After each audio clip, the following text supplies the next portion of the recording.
ओम शांति। आज हम सुनेंगे प्यारे बाप दादा की अव्यक्त मुरली। मुरली की डेट है 25/5/1983। इस मुरली का हेडिंग है ब्रह्मा बाप की बच्चों से एक आशा।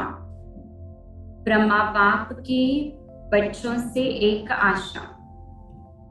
सर्व आत्माओं के शुभ चिंतक, अविनाशी ज्ञान, शक्ति और खुशी के खजाने देने वाले विदेही शिव बाबा बोले, आज बाप दादा सर्व बच्चों की सेवा का, याद का और बाप समान बनने का चार्ट देख रहे थे।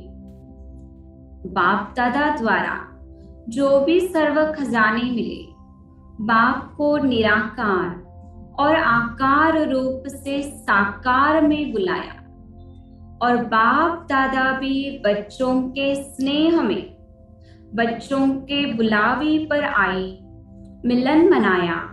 अब उसके फलस्वरूप सभी बच्चे कौन से फल बने?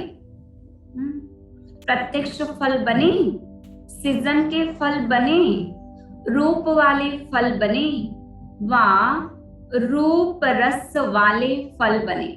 कितनी वैरायटी बाबा ने बताई। प्रत्यक्ष फल, सीजन के फल, रूप वाले, या बाबा कहते रूप और रस वाले फल बने। डायरेक्ट पालना के अर्थात पेड़ के पके हुए फल बने व कच्चे फलों को कोई एक दो विशेषता के मसालों के आधार पर स्वयं को रंग रूप में लाया है, अब तक भी कच्चे फल है। यह चार्ट बच्चों का देख रहे थे। संगम युग की विशेषता प्रमाण, प्रत्यक्ष फल के समय प्रमाण, हर सब्जेक्ट में, हर कदम में, कर्म में प्रत्यक्ष फल देने वाले, प्रत्यक्ष फल खाने वाले, बाप की पालना के पके हुए रंग, रूप, रस तीनों से संपन्न अमूल्य फल होना चाहिए। अभी अपने आप से पूछो, मैं कौन? सदा संग रहने का रंग, सदा ब्रह्मा बाप समान, बाप को प्रत्यक्ष करने का रूप, सदा सर्व प्राप्तियों का रस, ऐसा बाप समान बने हैं। आजकल ब्रह्मा बाप ब्राह्मण बच्चों की समान संपन्नता को विशेष देखते रहते हैं।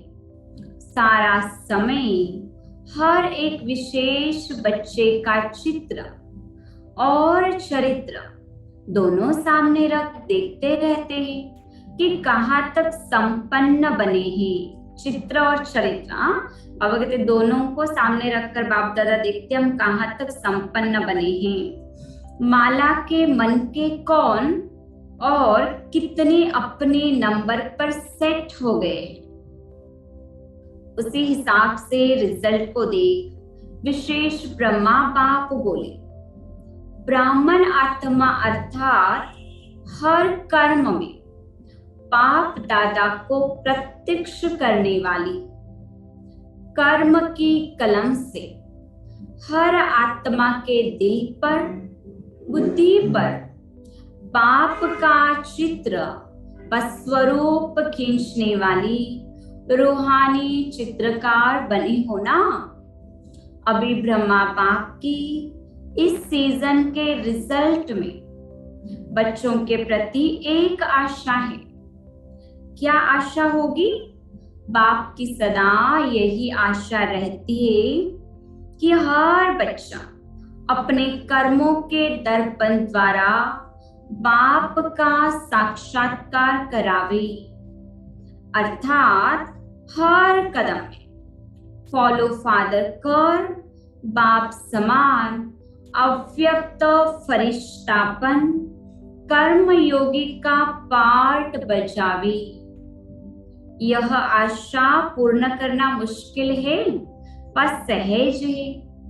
ब्रह्मा पाप तो सदा आदि से तुरंत दान। महापुण्य इसी संस्कार को साकार रूप में लाने वाले रहे ना। करेंगे, सोचेंगे, प्लान बनाएंगे, यह संस्कार कभी साकार रूप में देखें? हाँ, कभी नहीं। अभी अभी करने का महामंत्र हर संकल्प और कर्म में देखा ना। उसी संस्कार प्रमाण बच्चों से भी क्या आशा रखेंगे?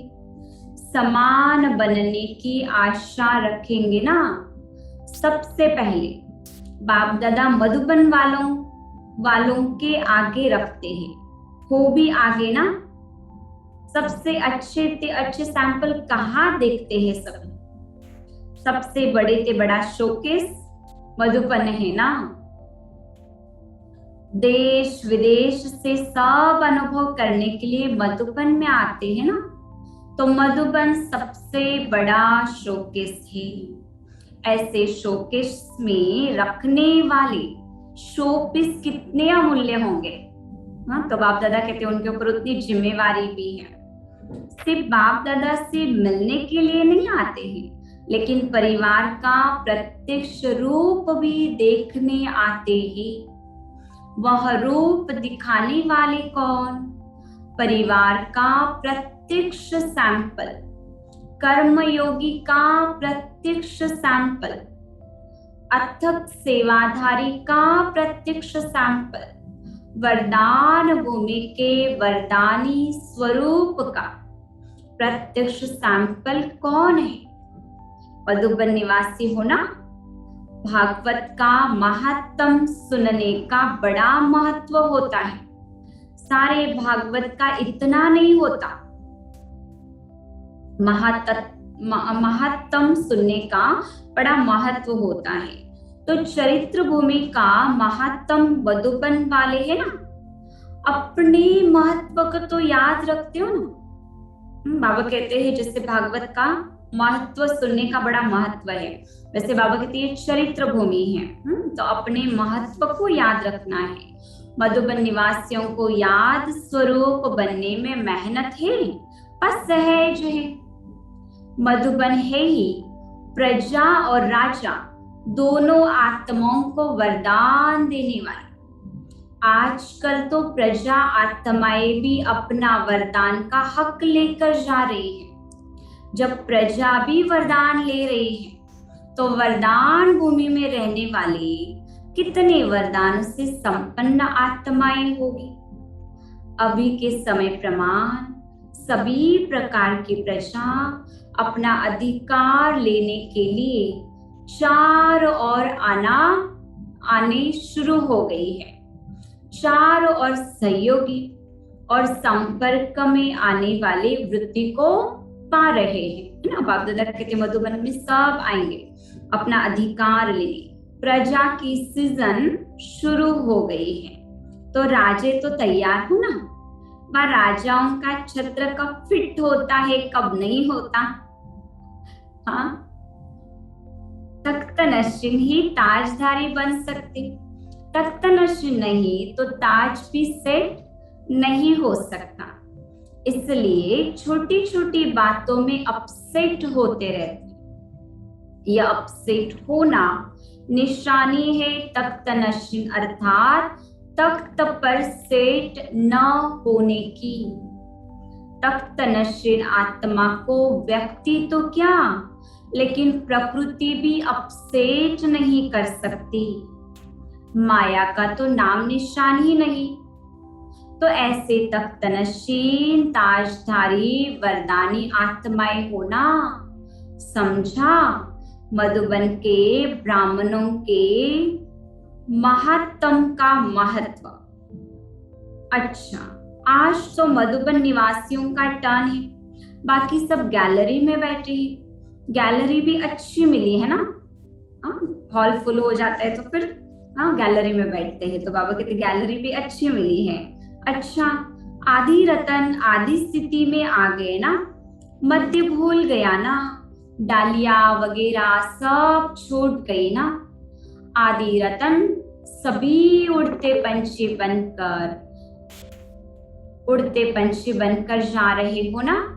सोने हिरन के पीछे भी नहीं जाना, किसी भी तरह की आकर्षणवश नीचे नहीं आना, चाहे किसी भी प्रकार के सरकमस्टांस बुद्धि रूपी पाव को हिलाने आवे, लेकिन सदा अचल, अडोल, नष्टो मोहा और निर्माण रहना। तभी उड़ते पंछीपन उड़ते और उड़ाते रहेंगे, सदा न्यारे और सदा बाप के प्यारे। न किसी व्यक्ति के, न किसी हद के प्राप्ति के प्यारे बनना।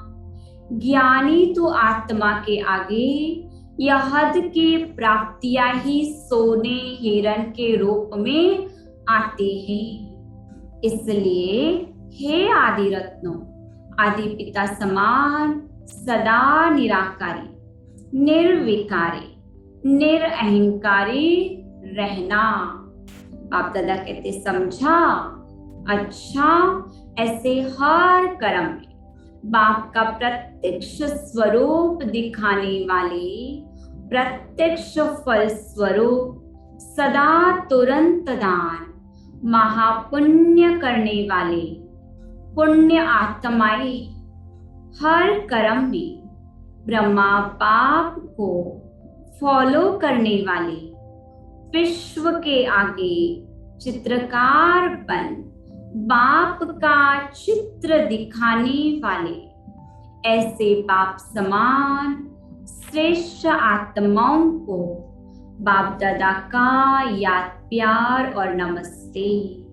हम रूहानी बच्चों की रूहानी बाप दादा को याद प्यार, गुड मॉर्निंग और नमस्ते।